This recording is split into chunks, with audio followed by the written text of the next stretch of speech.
जो सबसे बड़ा अपराधी होगा, जो बहन बेटियों के अपराध का, उनके हत्या का, बलात्कार का दोषी होगा, राम रहीम, उसको पेरोल और फरलो देने वाला राजनीतिक सरोकार यह है कि सबसे बड़े माफिया और गुंडे मुख्यमंत्री के स्वजाती हैं, लेकिन हत्याएं किसकी होगी? यादवों की होगी। समाजवादी पार्टी के बलात्कारवादी प्रवक्ता ने अभद्रता उन्होंने की, मैं नहीं कर रहा हूँ। बलात्कारियों, अपराधियों, डकैतों,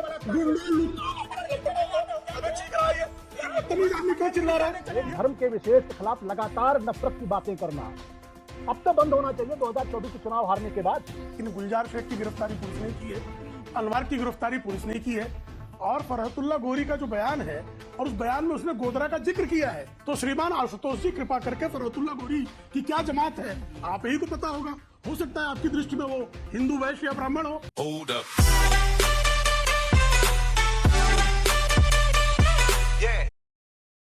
मनोज काका जी, अब आपके पास आते हुए, दरअसल बड़ी साजिश है। एनआईए, आईबी और तमाम जांच एजेंसियां अब पूरे मामले की जांच में लगी हुई हैं।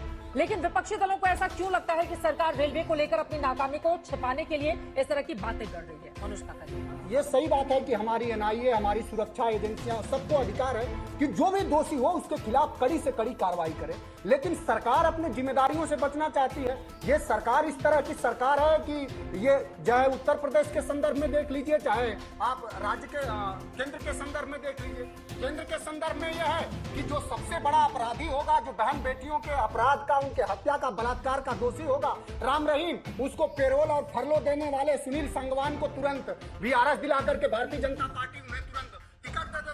तो इनका राजनीतिक सरोकार इस तरह का है। राज्य के स्तर पर आप देखिए तो इनका पूरा राजनीतिक सरोकार यह है कि सबसे बड़े माफिया और गुंडे मुख्यमंत्री के स्वजाती हैं, लेकिन हत्याएं किसकी होगी? यादवों की होगी। आज के हम इस टॉपिक पर रहे, हम इधर उधर नहीं जाएंगे, हम इधर उधर नहीं जाएंगे, प्लीज मनोज काका जी। हम इधर उधर नहीं जा रहे। आपने सवाल करा है तो जवाब तो सुनिए।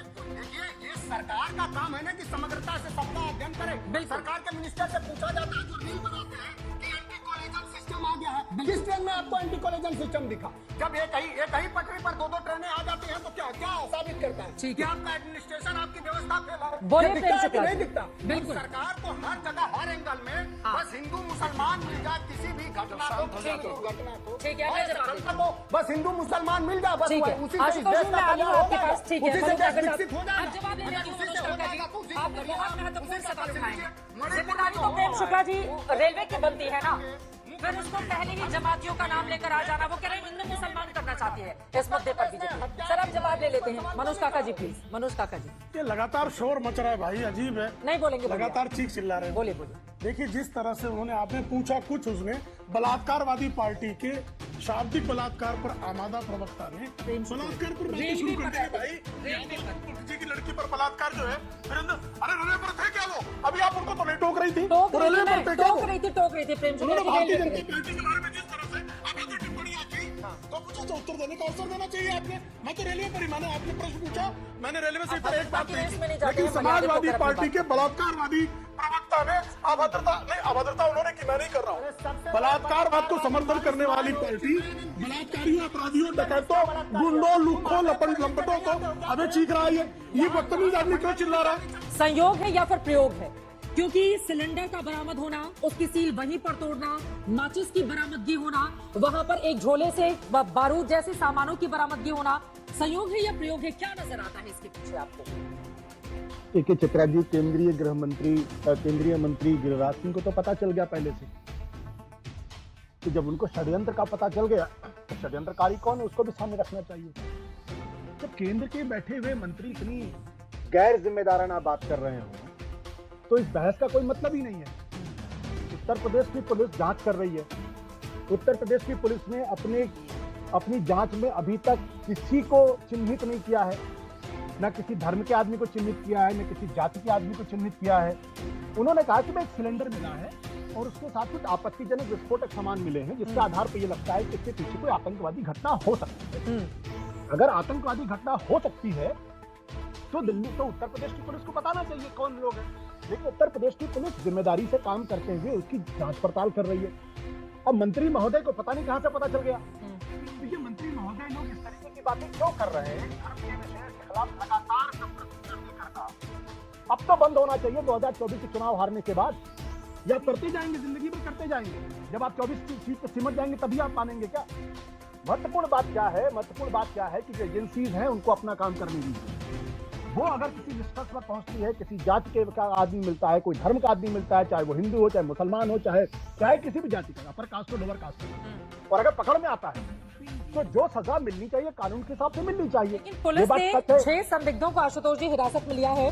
जमातियों की जांच के लिए भी बाकायदा टीमें गठित की गई हैं। तो जब जमात की बात आ रही है तो फिर अब हिंदू मुसलमान का जी, मैं आपसे सिर्फ एक सवाल पूछ रहा हूँ, और वो सवाल ये है कि क्या उत्तर प्रदेश की पुलिस ने ये कहा है कि इस धर्म के लोगों ने या इस जाति के लोगों ने या इन 5 लोगों ने ये इस घटना को अंजाम देने की कोशिश की है?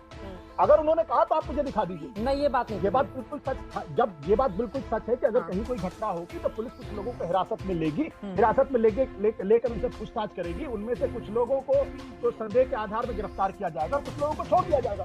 तो हम सब लोगों को एक जिम्मेदार नागरिक होने के नाते उस वक्त का इंतजार करना चाहिए जब कानपुर की पुलिस ये कहे कि हाँ ये 5 लोग हैं, अगर इसमें जमात के लोग इन्वॉल्व हैं तो उनके खिलाफ कार्रवाई होनी चाहिए, और अगर किसी और धर्म के लोग इन्वॉल्व उनके खिलाफ कार्रवाई होनी चाहिए। लेकिन अगर जिम्मेदार पदों पर बैठे हुए लोग अगर गैर जिम्मेदार तरीके से बातचीत करेंगे तो फिर इसका मतलब ये कि उनकी दिलचस्पी सिर्फ राजनीति ठीक है। मनु साहब, मैं आपके पास अजय जी आपके पास आ रही हूँ, पहले प्रेम शुक्ला जी से जवाब ले लेती हूँ।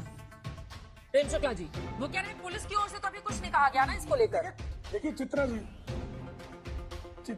जी, कानपुर की घटना पर पुलिस ने कुछ नहीं कहा, लेकिन गुलजार शेख की गिरफ्तारी पुलिस ने की है, अनवार की गिरफ्तारी पुलिस ने की है, और फरहतुल्ला गोरी का जो बयान है और उस बयान में उसने गोधरा का जिक्र किया है, ये भी ध्यान रखें।